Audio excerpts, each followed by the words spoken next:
Hello, my name's Rod. I'm one of the mentors with Queensland AI Labs. And today I'd like to share my top 5 tips for putting together a great presentation. Number 1, getting your mindset right. When you're building a presentation, it can be really easy to fall into the trap of going, well, what's the story I need to tell? But actually what you need to do is change your mindset to what's the story that people need to hear. Number 2, how do you structure your presentation? As the absolute starting place, I'd recommend you build a structure around one of 2 options.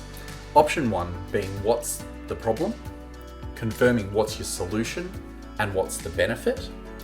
Or another way you could think about it is structuring your presentation about what your solution is, so what, and why should people care, and now what, in terms of what you need next.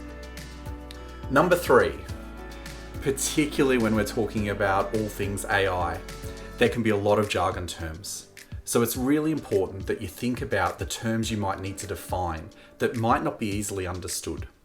So the way I think about doing this is thinking about getting your presentation so that a 4-year-old could understand it. Or otherwise, think about if you were pitching it to your grandmother and what you'd need to make sure that she could understand. Number 4, it's really important that you nail the start and you nail the end. So for about a 3 to 5 minute presentation, think about what's the critical first 30 seconds of messaging and what's the critical last 30 seconds of messaging. And importantly, what's the last sentence you're going to say that will leave that lasting impression. So for number 5, you will, across the weeks ahead, be building and testing and prototyping and iterating upon your solution design. And I'd encourage you to do the same with your presentation. You should start building your presentation now and prototype test it and iterate it and build it as you go with your solution build. And test it out with a whole raft of people. So like people like myself and the other mentors, people in your family, your household, who you're studying with, or your work colleagues. The more you can prototype test the presentation, the more comfortable you'll be when you have to prepare it for the end. And I'll give you a bonus.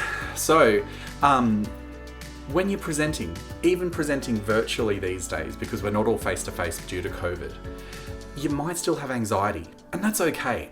So I have a really great book that I'd recommend, which is called Speaking Up Without Freaking Out by Matt Abrahams. And it's got some amazing techniques for how you can manage and control your anxiety when presenting like I am today. So good luck, and if there's anything I can do to help, please reach out. Cheers. Bye.